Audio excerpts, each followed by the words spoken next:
morning. Is that it? Is that all I'm getting for the second day? Good morning.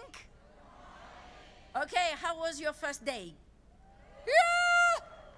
It was an amazing first day, and it was amazing because we are all amazing. Yay! So thank you so much for taking the trip from all four corners of the world to come and meet us in the city that has become what what means IATEFL. I'm going to start this morning by making some announcements. First of all, we have a very interesting membership offer. It is only valid during the conference weekend, so hurry up. New members can receive 15 months for the price of 12 if they have never had membership to IATEFL before and they take it out this week. So see the registration, our amazing office staff, and they are going to help you sort this out. We would not be here if it weren't for our sponsors. They are all part of what we do. They support our activity and they enable us to be here. So a thank you goes to all of them. I will just stress a few of them for today, some of our key sponsors. Today, British Council hold their signature event at 4:45, Syndicate 2. The topic, the future of English in the age of AI. And I believe this is the core topic we are all discussing. Find them on stand 27 in the ground floor of the exhibition space. And this gives me the opportunity to tell you a secret. Guys, there are 2 floors.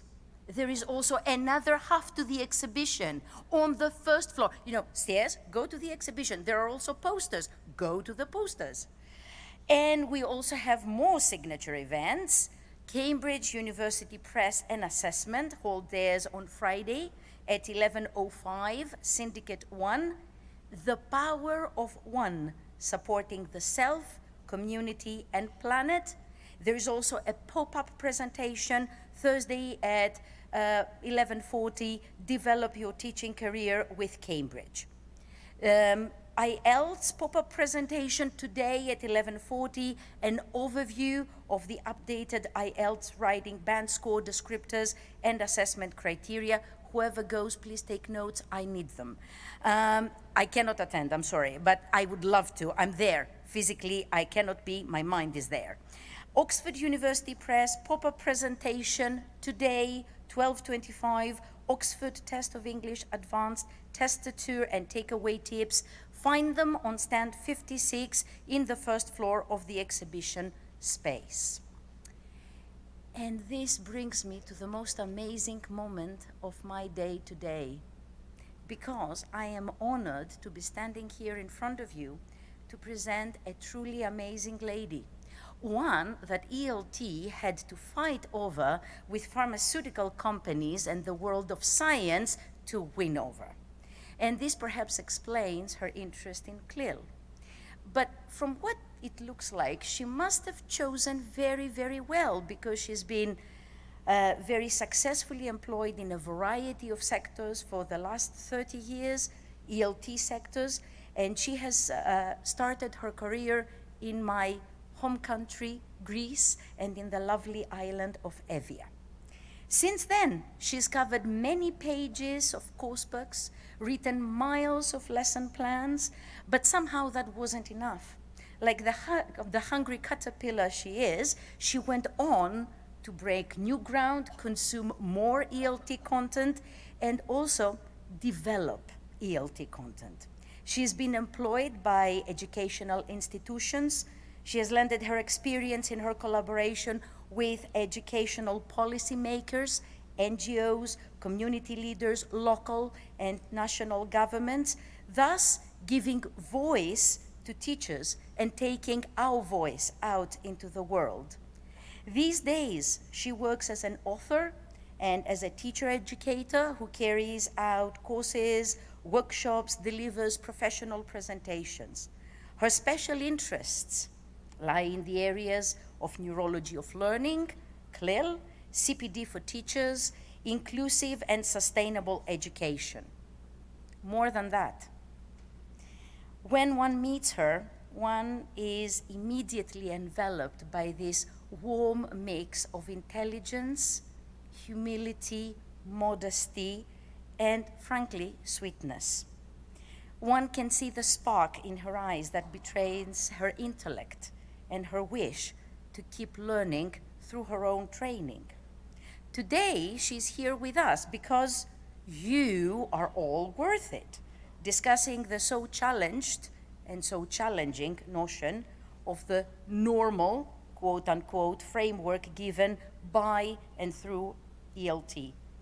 I feel that Aya Tefel has chosen very well in her person to discuss this topic, as she herself embodies inclusivity, female power, and sustainability.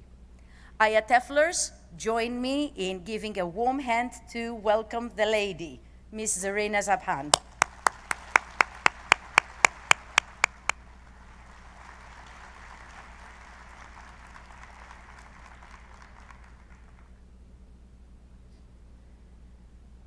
Gosh, I didn't actually recognize that person. Thank you so much for a wonderful introduction there.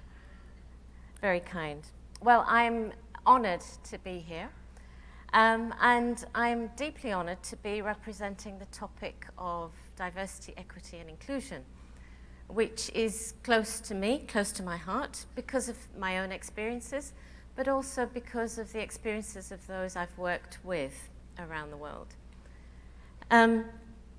Why? Because you're all worth it. I took the title, I stole it from L'Oreal, because you're worth it. But it struck me how, because you're worth it is only applied to certain individuals around the world. And that happens all the time in all areas of life.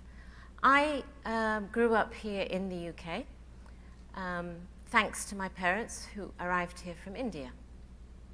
And so I felt there were occasions when I wasn't worth it. And it's an interesting experience growing up as an immigrant in a country. But they arrived as a minority group from India as well. So they had grown up with that feeling as well, even though they were in their own country. So the value of people and the worth of people differs depending on a variety of areas. And that intersectionality is what I'm going to outline today, and why that's relevant in the ELT world. So who decides our worth? Well, it depends. So this is very early on in my career, as you can see from the overhead projector, of those of you who still remember those. In case you have no idea what that contraption is that is in front of me, you had to put a piece of acetate on the screen to be able to project it onto a screen. And you had to draw and write on the acetate to be able to project anything. That was in a classroom in Japan, Kobe, Japan. And there I was assistant teacher, supposedly from Britain, but when I turned up, they kind of looked at me and went, "Oh, I see, you're British." And that was the tone. So those are the small things, the key things that can decide your worth. The way someone looks at you, the way someone uses their tone, their voice, their approach, or if they don't give you a second glance. And there, because I was an English teacher who didn't really look the normal English teacher, I did things like, let's make shortbread. How do you make a good cup of tea? And I realized that I was portraying the British side of me, the English side of me, to show my worth. Later on in my career, I was working with VSO, Voluntary Services Overseas, doing development work with teachers, teacher training, in 2 areas of Nepal. And that's a typical classroom. Well, it's not typical, actually, because it was whitewashed with concrete, and I did those murals to actually give resources to teachers. But there, when I dressed in local dress, I became invisible. I was no longer the foreigner. I was no longer a volunteer. And if I was seen with a fellow white volunteer, I was the local person showing the volunteer around. So I was no longer recognizable. These are just simple situations in which my worth was decided by those around me. Later on in Sri Lanka, I was working on a project for local government to be able to bring two different ethnic groups together to work together on a conflict mitigation project that used English. When I dressed in a sari, it said a lot more about me. My mother harks from Tamil Nadu in India, and Sri Lanka is made up of two main ethnic groups, Sinhala and Tamil. And the way you wear a sari signifies which group you belong to. And I had learnt how to wear a sari from my mother, so I only knew that way.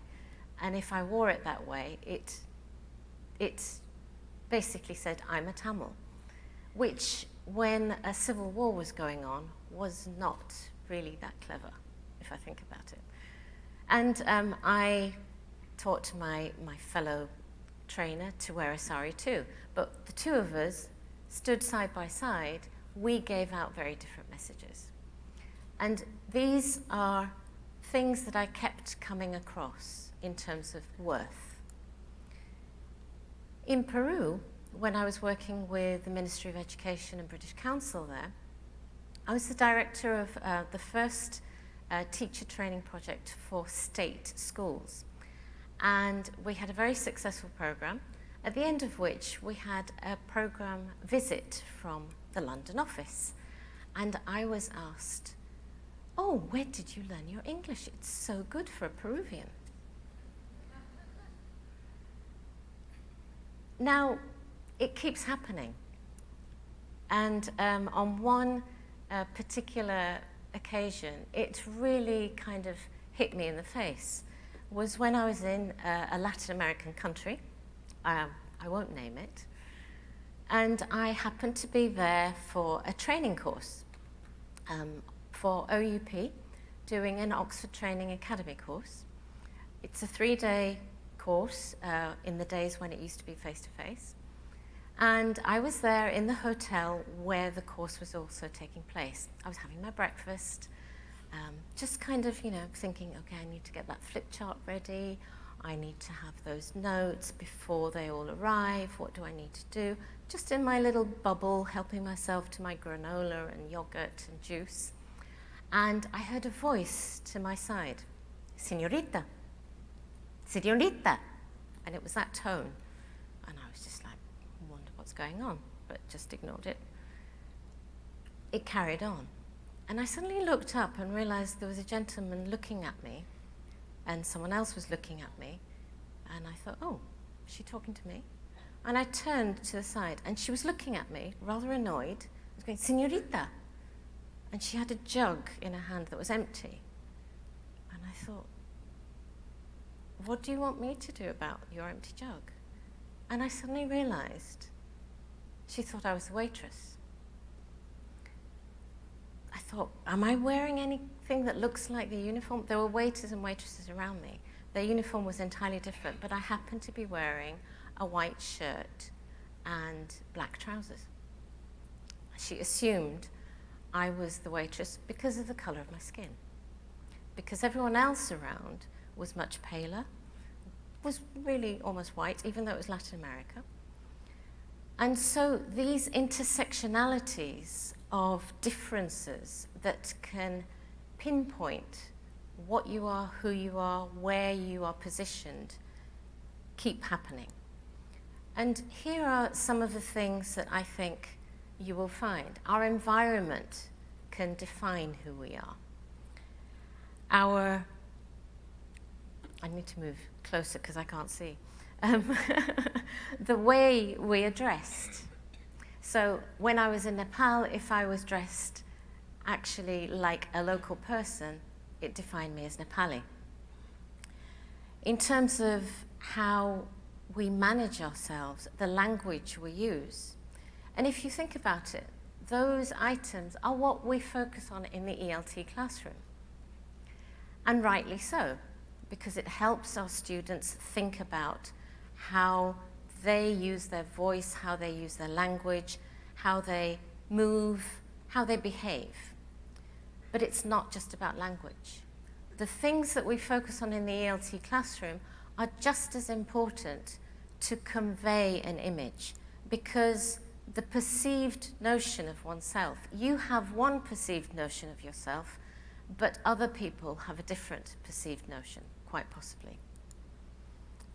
Your position, your status, your assumed position. So depending on where I am and how I am or who I'm with, that can be assumed for me. My assumed nationality. If I'm brought in as the expert in front of a group of people, then I'm treated in a certain way. I almost feel male. Does that make sense? Gives you a certain empowerment. But if that person isn't there to bring you in or introduce you and you just walk in, you're treated quite differently. Your assumed level of education. In different parts of the world, my skin color represents a certain level of education. It's assumed who I am. If I walk in the door of a building of where I live, I'm based in Costa Rica, and I'm not known by the person who happens to be in the lobby, they often assume I'm delivering something. Our perceived message, what message are we giving? Even though you may be giving a certain message, it can be taken quite differently. And our perceived confidence. So depending on your experiences and how you've been treated, depends on how you behave and how you hold yourself up and how you walk into a room.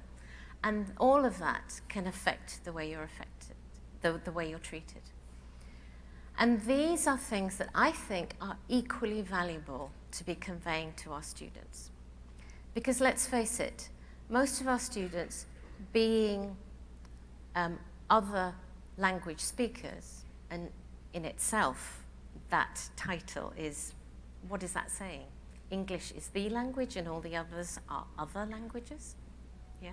We keep using these terms, but they're there and they're there for a reason, because of the status and the levels and the importance that we give to languages.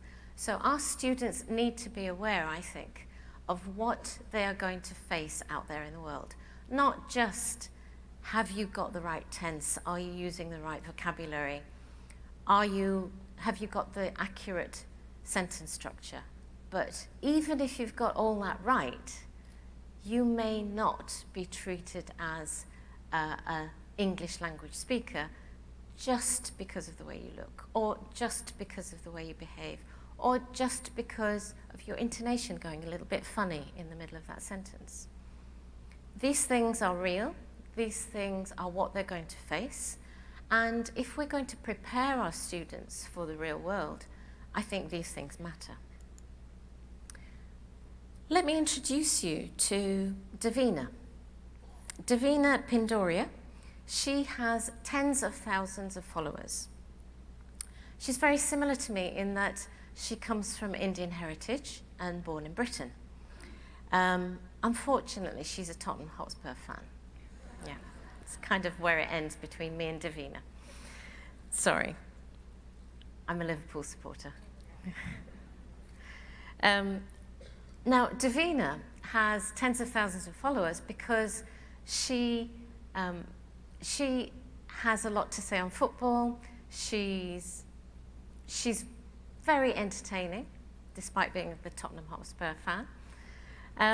And she sometimes talks about her Indian heritage as well. And what she's experienced is, when she talks about the wrong thing, her followers complain, or she gets abuse. And she said, online, you're up against a firing squad of abuse. And that's what she's experienced. So much so that she's had to actually unfollow some of her accounts. And you may think, okay, yeah, it's kind of, this is racism rearing its ugly head. But she's also received abuse from fellow South Asian fans. And something she puts down to her gender. And so again, that exemplifies the different levels on which biases, abuse, and discrimination and exclusion can occur. This is Eni Aluko. She's one step up or several steps up because she's got millions of followers. She was an ex-Nigerian football player. She then went on to play for Chelsea.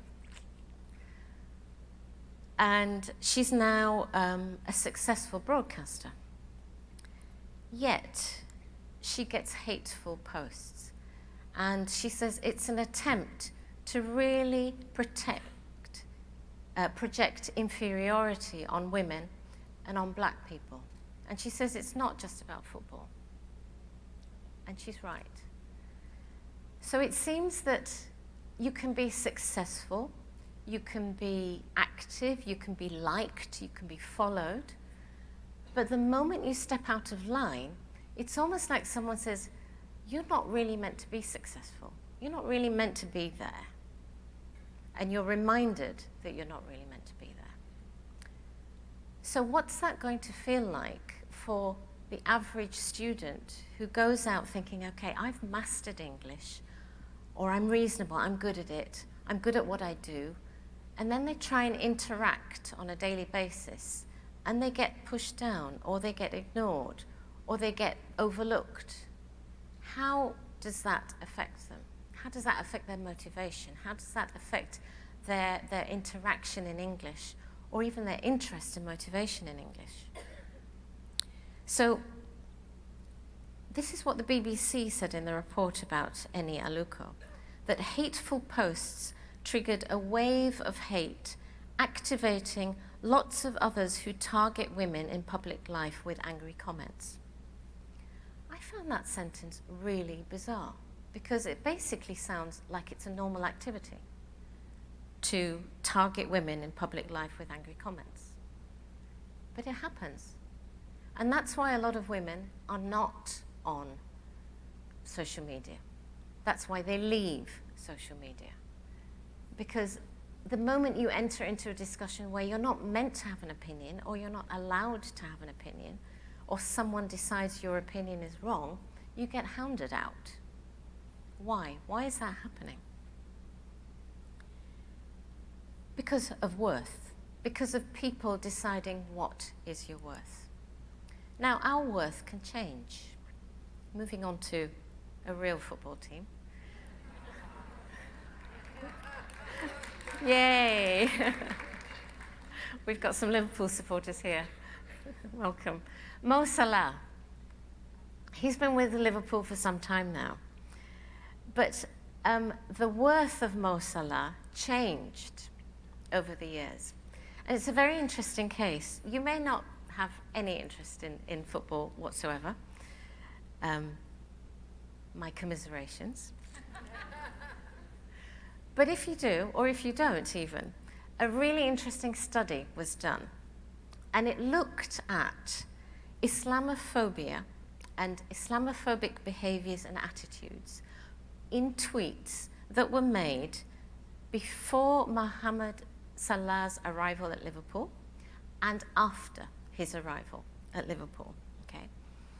And an incredible study that analyzed 15 million tweets. I'll repeat that, 15 million tweets made by UK football fans in the period preceding his arrival and in a period post-arrival, okay? And what they found was it was reduced by, so anti-Muslim tweets were reduced by over 50% after his arrival. What does that tell us?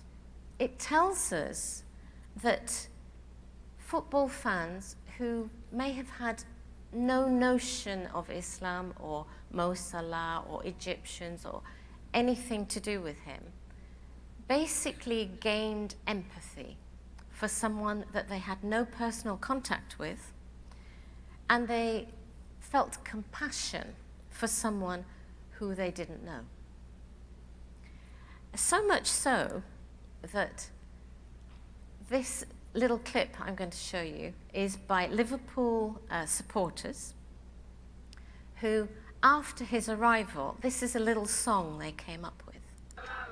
It's good enough for you, it's good enough for me. It's good enough for you, then I'll be Muslim too. It's good enough for you, it's good enough for me. It's sitting in the mosque, that's where I want to be. That's quite something, right? This is in a period where there was a lot of Islamophobia in the UK. And you've got the line, I'll be Muslim too. And if he's sitting in a mosque, it's good enough for him, it's good enough for me. That's quite a huge ramp up of empathy. What's that got to do with us here at IATEFL? Well, I would say that if you can get UK football fans empathetic,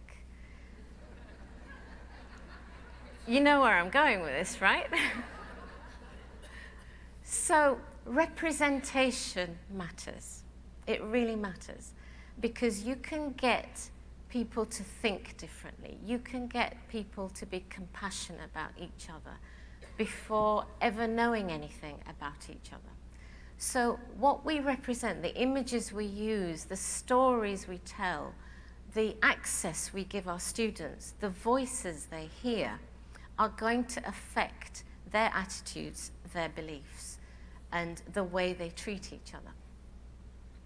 So if we can affect half the tweets of UK fans, football fans, we can have a big influence on our students.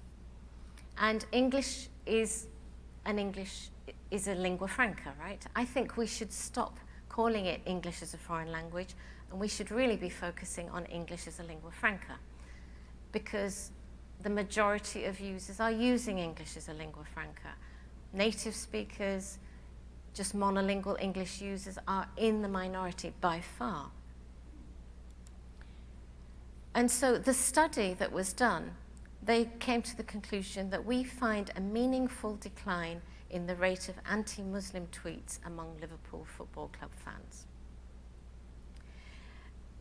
That study was done by a group of US researchers, and it's actually, you can find it online. CUP have put it online, which is really interesting to read if you have an interest in it. Big Zoo. Don't know if you've heard of him. He's a chef, he's a DJ, and a rapper. He's of Sierra Leone extract. His mother arrived here, and he was born here. So his mother, a refugee from Sierra Leone, and Big Zoo has made it big time. Now, something that Big Zoo and Mo Salah have in common, I don't know if you've noticed, is their hair. Big Zoo has big hair. And hair is an important thing, because Mo Salah, having big hair and playing football, has had an influence on how people grow their hair out in Egypt, right? Because people have thought, big curly hair, they want to tame it. Why? Why is that going on? Let's listen to what Big Zoo said about his hair. I had a massive afro, and my teacher told me you should cut it off. I said, why? She said, because it disrupts others. I said, how's my hair disrupting people? And I listened to her. She made me, I cut my hair. And I wish I never did that. So he's talking about his teacher, who told him that his hair, his afro hair, was disrupting others. And he cut it off when he was at school. And I don't know if you heard Michelle Obama talk about why she didn't allow her hair to be natural while President Obama was in office. And she actually said she didn't feel that the US public were ready for her hair. So things like hair, the condition of your hair, the way you are, is just not being accepted for certain groups in the world. What's going on?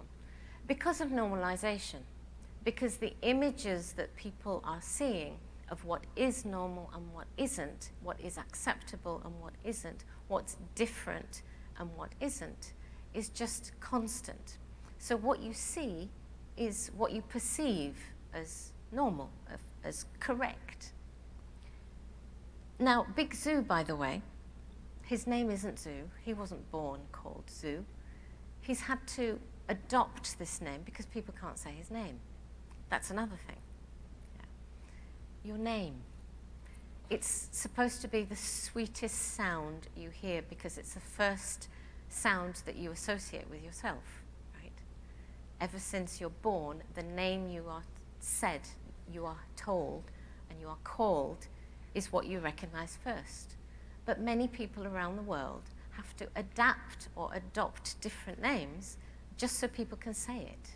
His name is Zuhail, but so many people said his name wrong, he got fed up with it, so he became Zoo. Yeah. I went to university, Zarina, I got Sabrina, I got Selena, I got Karina, I got all kinds of things. So I became known as Z. It's just easier. I got fed up of hearing my name said wrongly. I was on the phone to Iberia the other day to order my vegetarian meal, actually, in Costa Rica. And I spelt my name out, and a common name in Costa Rica is Karina. It's spelt exactly the same, but with a C. So I often say that. It's like Karina, but with a Z. Ah, yes, yeah. So I got all that done. And then the person at the other end, he said, "So, Isabel, what can I do for you?" Where on earth did that come from? I heard it and I thought, did he really call me Isabel? No. We carried on the conversation. And then he said, "And who is this booking for?" And I said, repeated my name again. He said, "It's not for Isabel." I said, "No, I don't believe I mentioned Isabel. I'm not quite sure why you're calling me Isabel, but it's not for Isabel." And he was like, "Oh, right, okay." I have no idea where that came from. So people make up things about you. If they don't hear or cannot recognize what is familiar, they will make the nearest thing, if Isabel is anywhere near Zarina, up. They will make things up about you. And that's the process that's going on when people are not familiar or are not associated with your world. These are images from different worlds that we don't see very often. If you're in indigenous dress in your own country, you will be discriminated against 9 times out of 10. Why not? Do you see images like this very often? These are actually images not from a textbook, because I didn't want to diss anyone. These are my own images. And most of them are actually from different ethnic groups from Nepal. The bottom right is from Peru. And there are cases around the world where if you turn up in indigenous dress, you're not even allowed in certain places. There was a case where someone was in indigenous dress at a cinema. They went in, needed to go to the loo, nipped out, came back in, and they weren't allowed in because they didn't have a ticket with them and they couldn't prove that they were in there. And the person on the door didn't believe that an indigenous person had enough money to be able to afford a ticket for the cinema, and they were sent away. They weren't allowed back in the cinema purely because of how they were dressed. And that went to court in the country. And those are the extents of exclusion that's going on.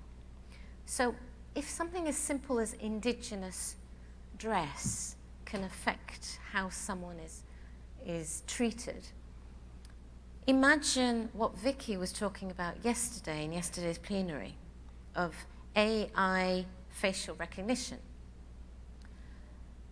If you're black and in the US and facial recognition is being designed by people in Silicon Valley, it's basically based on the average person who works in Silicon Valley. So they said, okay, let's get a few faces, do some facial recognition data, input the data, and we've got a facial recognition program, right?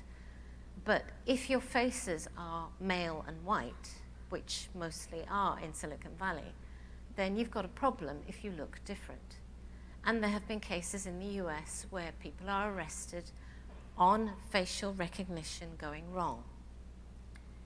And then there are cases for health also. During COVID, one major indication was the level of oxygen in your blood. Simple instrument that can measure your blood basically puts light through your skin, through to the blood that's going around in your capillaries, and can measure the level of oxygen and red blood cells and give a reading. That's okay if you've got white skin, because that light shines through at a different rate and gives a reading. If you've got darker skin, that light goes through in a different way, gives a different reading.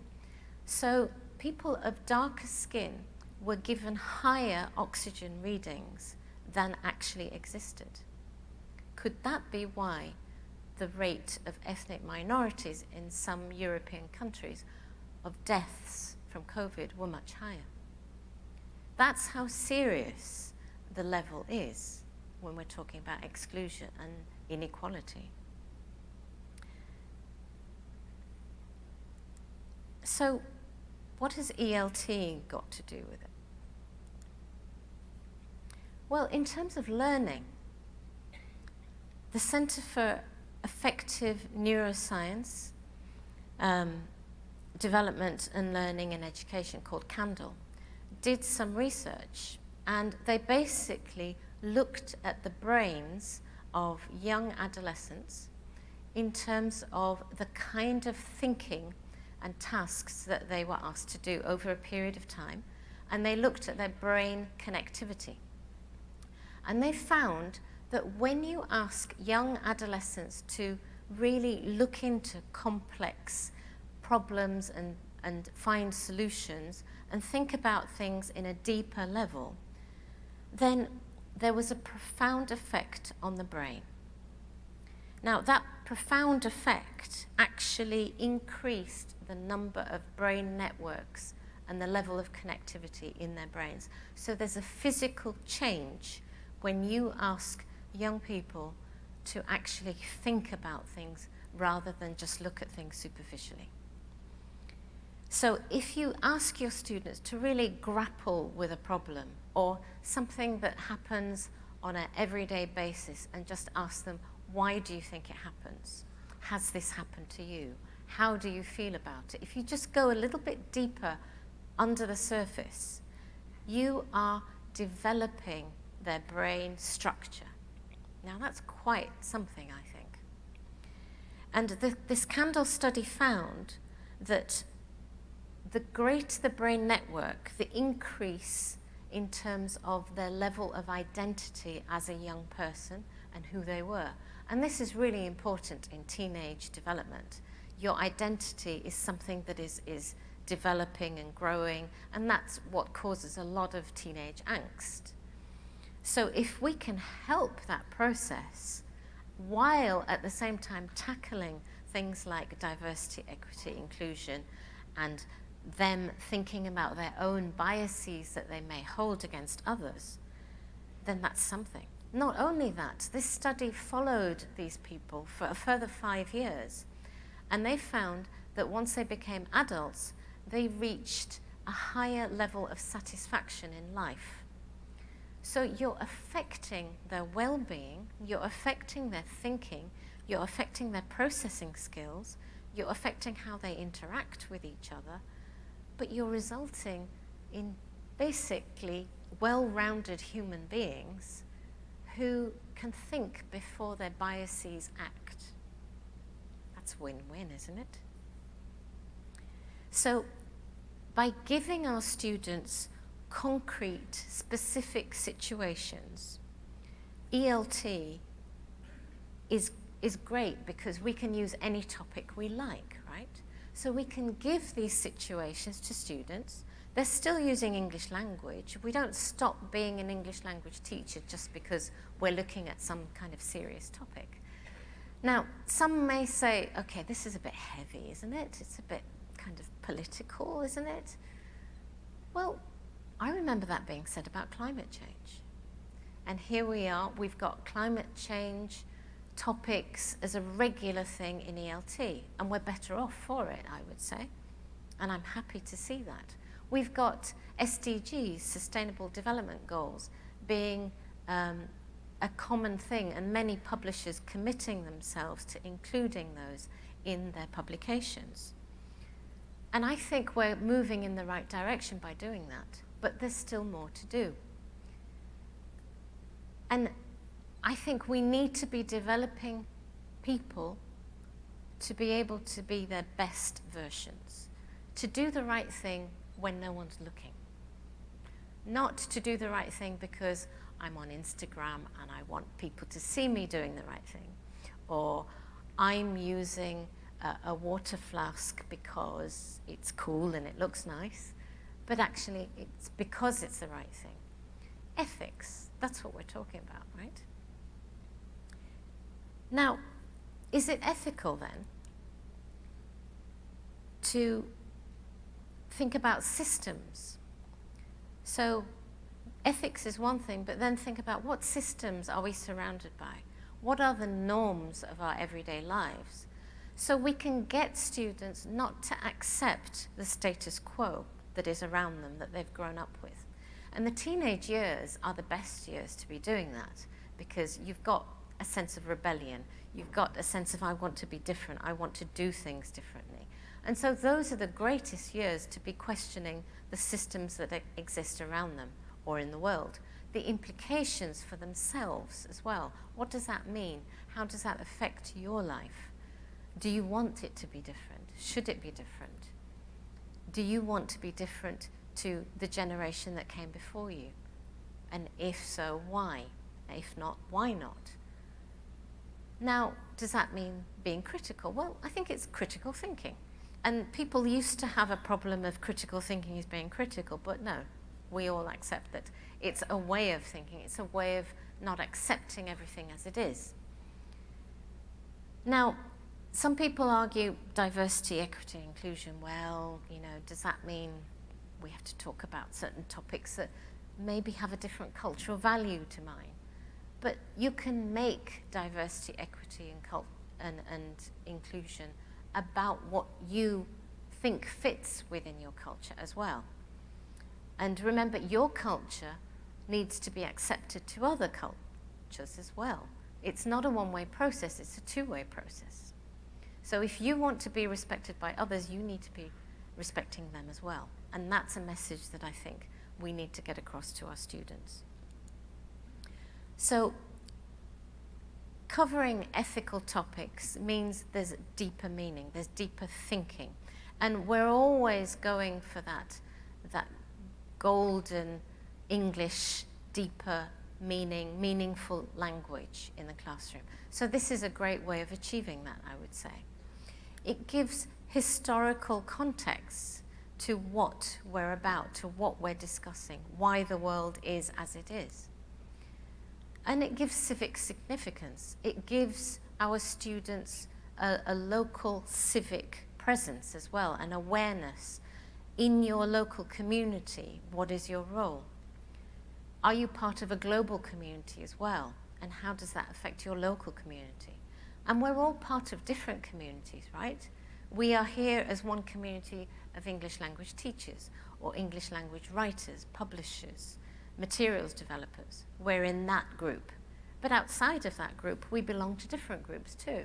And we need to give that acceptance to our students that they belong to different groups. And that's natural and normal, and it should be the norm. Not to say, I'm only of this group and nothing else matters. We are a complex people. We are complex individuals, and we belong to different subsets. And that's something that needs to get across as well. Now, in the ELT world, we need to be aware that PISA, since 2018, are also assessing global competence, and they do it in a multidimensional way. They use social emotional skills and attitudes as core indicators of global competence, cognitive reasoning about global and intercultural issues. So we are teaching intercultural values as well, right? But what do we tend to see in textbooks? Well, this will take you to a Google form, a questionnaire that I asked some teachers around the world to complete. And so far, I've had 135 responses last time I looked. So if you want to add to that, I would love to take on board your opinions as well. The more the merrier. So from the perspectives that I got from the teachers, I'm just going to share with you their thoughts on what they think about cultural perspectives excuse me, in ELT textbooks. So what they told me, and these are the countries around the world that people responded to, which was great. If you're out there and you responded, thank you very much. So I asked, what age range do you teach? And this was the age range. Got, as you can see, the majority are 17 upwards, 16 upwards, let's say. And, sorry, 11 upwards, yeah, beg your pardon. So that's the age range that they're dealing with. And this was the question, how well do you think that ELT textbooks teach intercultural competence? I think that speaks for itself, right? The majority, by far, felt that they teach intercultural competence, what? A little too superficially, right? These were their thoughts on, in terms of following sentence, culture in ELT textbooks, ... They thought 73% in total promoted Western culture. So we're teaching intercultural competence, but we're not really, are we? And I think that's where we're falling down. Because the norms that we're teaching in terms of culture are the accepted norms, supposedly. What we see in films, what we see on TV, what we see social media. So I asked, what would you like to see more of? And these were some of the responses. There are some cultures that I've never seen in textbooks, is one comment that I got. Examples where cultures interact. English is a lingua franca, right? We don't see it that much. More realistic situations. So the feeling is that it's kind of artificial. Right? Countries with different traditions. Quite often, there's a lot of exoticizing of culture. Yeah. So this is culture, and this is something rather different, rather nice. Don't you think? That kind of mystic side to culture. Someone said, I'd like to see more detailed examples of both native and non-native speakers of English. The vast majority are non-native speakers of English, but how many voices do you hear in ELT textbooks? Taboos in different countries. Things from the global south was another comment.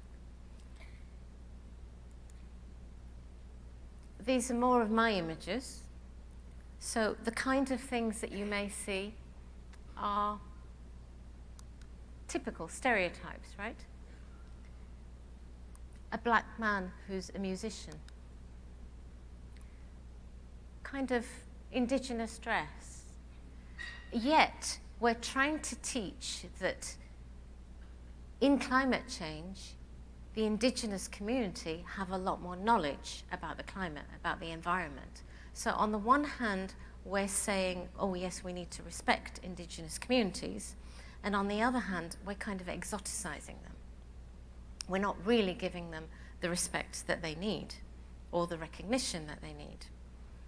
Now, 80% of the world's biodiversity finds refuge on indigenous lands. Their people only make up 5% of the population, according to Climate Pledge. Yet we depict them as different. Now, if Australia followed indigenous knowledge of burning, of regular burning, I don't think Australia would be burning every year in terms of the amount of land that they're using. But indigenous knowledge is not respected. Why? I think it's linked with the way that we represent them. Now, we sometimes find differences between British and American English, right? Now, here's a sentence I came across. Near a back door, I saw soiled gloves, wooden thongs, and a large conical hat. Ushi's garden wear. Now, depending on your American English or British English, that could be really a bit worrying as garden wear, right? But that's what we're talking about, wooden thongs, right? So that's the kind of American British English maybe we need to be thinking about, that these are what Japanese wear in the garden, because that's quite possibly, it takes you off the ground, it's practical, they're wooden, they're like clogs, but they're actually sandals, right? So we can have fun with language, we can bring in culture, we can discuss how this could be misinterpreted.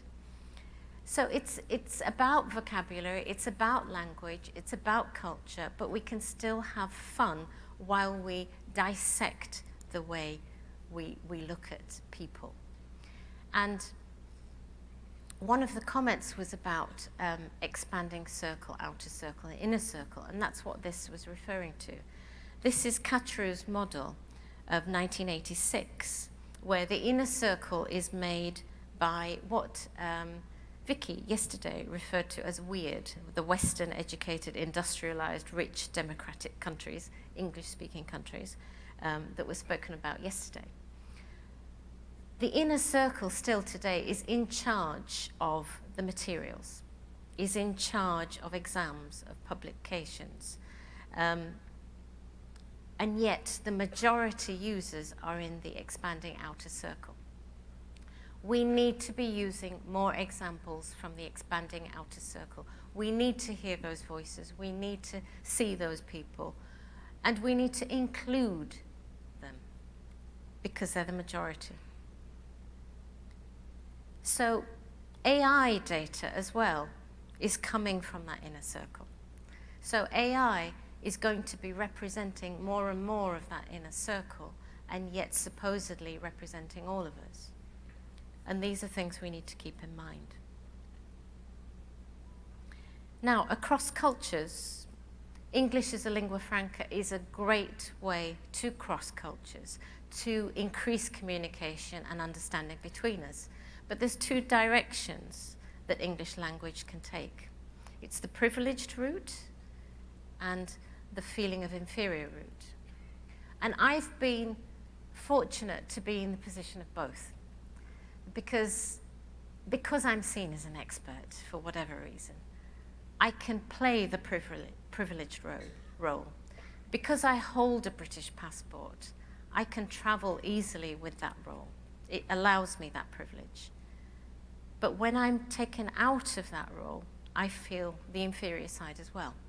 So I feel what some of your students feel, which can lead to denigration, which can lead to marginalization, and eventually exclusion. The other side, the power that people have can create stereotypes about other people. We can other people, and that can create bullying. And intolerance. So we can move in either direction. And as ELT, as an organization, as a group of people, we have the power to move in the right direction, to make sure the privileged are helping those on the other side, and those on the other side to understand how other people may see them and how their voice is being depicted. So I want to say that according to Maslow's theory of needs, the need for recognition, self-respect is so important. Self-esteem is so important. And that's why bullying and intolerance is so painful. And in fact, it's so painful that in the brain, the part of your brain that picks up bullying is the same part that is triggered by physical pain. So exclusion is equal to physical pain in the brain. So we need to do things to make changes. And according to the UN Secretary General, and I would fully agree with this, that ultimately preventing genocide involves all of society. And all of society is responsible for whatever is happening in our world today. So we need to work together to change behavior, to change attitudes, and to change values. And I would like to share with you this. This is a letter my late father received in 1969. And it's real, it's genuine. And if you notice there, he applied for a job in New Zealand and was turned down because in that day and age, he was not of European extraction and therefore was not allowed to apply for the job. 1969 is not that long ago. As an immigrant, he faced a lot of difficulties. Today, I'm here because of him, because he made that move. Don't feel that we're in a different age today. It's not that long ago. Things haven't changed so much. We need to collectively to make changes. So I ask you, if you're a materials writer, a developer, a publisher, a teacher in the classroom, do your part. Make change happen, make attitudes happen, change the values of the students that you work with, because you're all worth it. Thank you.